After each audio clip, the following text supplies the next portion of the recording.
ফের শিলচর জেলা শাসকের কার্যালয়ে ভয়াবহ জমি কেলেঙ্কারি। ক্রেতার অজান্তেই তাঁর জমি বিক্রি হয়ে গেলেও অন্যের পক্ষের কাছে। দেওয়ানি মামলা চলাকালীনই ডিসি অফিস থেকে পারমিশন বের করে বিক্রি দেওয়া হয় ওই জমি। ঘটনাটি জানার পর স্তম্ভিত হয়ে পড়েছেন জমির মালিক নাগাল্যান্ড ইউনিভার্সিটির ইঞ্জিনিয়ার হিমাংশু রঞ্জন বণিক। ঘটনার পরিপ্রেক্ষিতেই তিনি দায়ের করেছেন পৃথক একটি দেওয়ানি মামলা। এরই পরিপ্রেক্ষিতে আদালত 25শে জানুয়ারি জারি করে ইনজাংশন।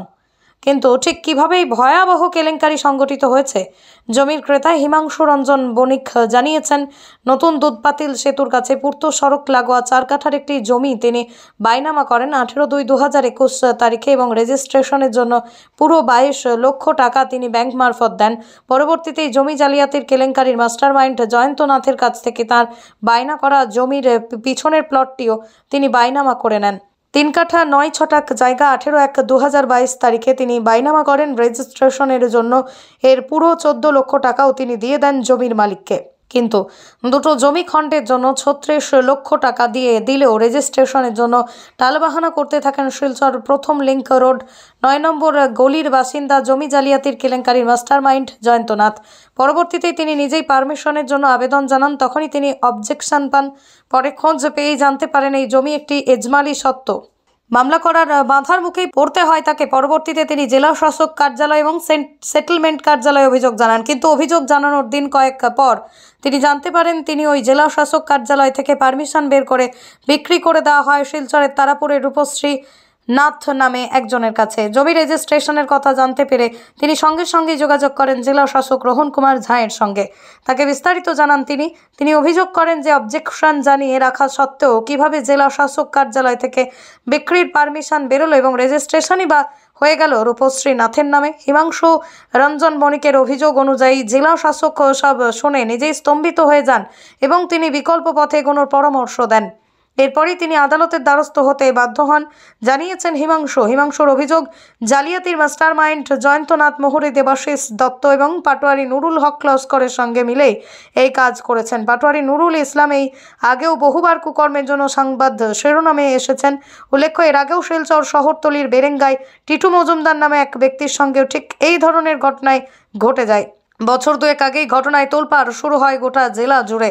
ভয়াবহ এই কেলেঙ্কারির ঘটনাটি প্রকাশ্যে আসার পর জেলা শাসক রোহন কুমার ঝা তাঁর কার্যালয়ের কর্মসংস্কৃতিকে ফেরাতে একযোগে বহু পাটোয়ারি কানুনগো অন্যত্র বদলি করেন। জেলা শাসকের এই পদক্ষেপের ফলে মানুষ ভেবেছিলেন যে এবার হয়তো আর এই ধরনের কেলেঙ্কারি করার সাহস কেউ পাবে না, কিন্তু জেলা শাসকের এই পদক্ষেপকে ভুল প্রমাণ করে ফের তারই কার্যালয়ে গাঝারা দিয়ে উঠতে দেখা গেল দুর্নীতিবাজ সরকারি কর্মীদের। চোখ রাখুন বরাকবাণী নিউজ নেটওয়ার্কের পরবর্তী প্রতিবেদনে। আপনি যে প্রতারিত হয়েছেন জায়গার থেকে আপনারা কইলা, এই প্রতারকটার নাম কিটা? জয়ন্তনাথ। তারে ফাইলা কেমনে? ও তো ব্রিজ একটা হইব শুনি আমরা জায়গা দেখাত গেছিলাম, জায়গা নি পাওয়া যায়। বলে তার বিয়া আছে, জায়গাটা ফট করে বেশি লিব বালা জায়গা। এবারে সেটেলমেন্টও লইয়া গেছে, দেখা যাচ্ছে সেটার মধ্যে নাম আছে, নামজারি আছে, সেটার মধ্যে 7 কাঠা 900 টাকা জয়ন্তনাথ নামে আছে। তো এর লিগে আমরা বললাম প্রথম 4 কাঠা 22 লক্ষ টাকা এমন বায়না করিয়া যাই। আপনি কি তা বায়না তার সঙ্গে করছেন? করছি। বায়না কত কাঠা করছেন? 4 কাঠা 22 লাখ টাকা। 22 লাখ টাকা দিবেন প্রথম? হয়। পরে তাই আবার প্রপোজাল দিলে পিছনটা লইলেন, লইলে লাভ হইব আপনার। একসঙ্গে একটা দুললে পাওয়া যাইব, আর মাঝে দিয়ে রাস্তা 200 ফুট রাস্তা যাবো। এবার আমি দেখলাম যে রাস্তা বাঁচাইবা লাগে আমি একলগে মাইনা লইলেই একলগে প্রপোজাল দেওয়ার পরে পিছনটাও লইবার লাগে আমরা রাজি হয়ে গেলাম। তারপরে আপনার দুটা বায়না করলা? হয়। করার পরে মানে কিতা পয়সা কিছু একটাই রাখলাম। তো একদিন জয়ন্তর ওয়াইফে ফোন করছে। নাম কিতা? টুসি দেবনাথ। আচ্ছা। ফোন করছে, বহুত রকম খানাঘাটি করছে যে পয়সা লাগে। আমার মনে মানছে না, পরে দেখলাম যে দিলেইছি পয়সা। দিয়া মানে কিভাবে দিলা টাকাটা? আপনি তো তখন অনলাইনে এখানে অনলাইনে তো বিশ্বাস আছে, অনলাইনে পেমেন্ট করছেন ব্যাংক মারফত। হয়, এর লাগে আমি দিলেইছি। মানে তো পারমিশন লাগি অ্যাপ্লাই করছি। তো অ্যাপ্লাই করার পরে দেখা গেল পাটোয়ারি হইল যে অবজেকশন করছে। এটা দীপকনাথ করিয়া স্থানীয় মানুষ একজন আছে এখানে, তাই অবজেকশন দিছে। তার টাইটেল সুইট কেস একটা আছে, তার একটা ও আমি তো জানি না। তো গত 6 মাস আগে তদন্ত করিয়া আমি সব খুঁজে পাইছি। এটা পরে দেখলাম যে মানুষটা তো ফ্রড, এক জায়গায় কয়েক জায়গা বায়না করে। এরপরে এটাই তো আমি আশ্চর্য হইলাম, মানে আশ্চর্যজনক ঘটনা যে আমার পারমিশন বাড়িল না এই ইয়ের লাগিয়া, অবজেকশন লাগিয়া। সেম অবজেকশন দেখার পরে এখন দেখা যায় তাই আরেকজনে জমি ছিল না। এই অবজেকশনের কাগজ এই তান ওই কেসের ডেটও আছে, এর মধ্যে সামনে বেছিল না যে আমরা দেশও এই মাননীয় মুখ্যমন্ত্রী সাহেবে এত নিয়মকানুন বানাই দিয়েছেন এই দালাল চক্রে আটটাইবার লাগি আটটাইছিল, কিন্তু এখন দেখা যায় তারা যে 2 দিনের ভিতরে দলের করে লিয়ে যায় গিয়া মানুষের অবজেকশন থাকার পরে সব থাকার পরে, এটা তো স্ট্রেঞ্জ ব্যাপার। ডিসির গিয়ে প্রেয়ার করছি, ডিসি সব তদন্ত করে দেখলো যে বাবা অফিসের এডিসি 22 তারিখ সাইন দিছে আর 19 তারিখ আমার অবজেকশন পড়ছে, তো 3 দিনের মধ্যে একটা ডিসি অফিসের কি তার ডকুমেন্টের মেনটেন করে যায় না নি, আর বোমা পেয়ে 2 দিনে তারা দল করে লিয়ে গিয়া। তো আমি তো ক্যাপেবল মানুষ, আমি পারবো লড়াই করি, এটা হাইকোর্টের পর্যন্ত যেতে পারবো, কিন্তু অন্য গরিবরা কী করবো দেশের? এই ডিজিটাল ইন্ডিয়ার মধ্যে এই কী অবস্থা, সব কিছু ডিজিটাল হয়ে গেছে।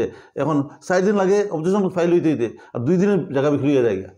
তো এই দেশের এই স্বচ্ছ অভিযান আর স্বচ্ছ ভারতের মধ্যে কী মিনিং হলো? দালালের দেশ, দালালের রাজত্ব চলে, আর এইসব গরিবের পয়সা, ছেলেমেয়ের কষ্টর পয়সা, এই পয়সা দিয়ে খেলানো করিয়া ব্রিজ হবার আগে আমি পয়সা দিছি, মেয়েদের ভিতরে পয়সা দিছি, এখন এটা আমি বাসায় রাখলাম, এখন এটার মধ্যে খেলানো লাগিয়া এখন আরেকজনের দলিল করিয়া লইয়া গেল গিয়া আরও বিক্রি হয়ে যেতে ঘর।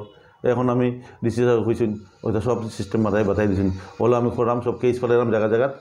এখন ডিসি সাহেবকে আমরা কমপ্লেন দিলাম না, তাই কইছেন যে সিস্টেম অবলম্বন করতে লাগবো, ওখানে ডকুমেন্ট নিয়ে আইতে 4 দিন লাগিয়ে গেছে। আমি তো তখন যেটা মহামান্য আদালতের যেটা নিয়ম, আদালতের দ্বারস্থ হয়েছি, আমি জায়গায় কেস ফেলাইছি। আর এটা আমি বিশ্বাস করি মহামান্য আদালতে এটা অ্যাকশন করবো, এটা আমার বিশ্বাস আছে।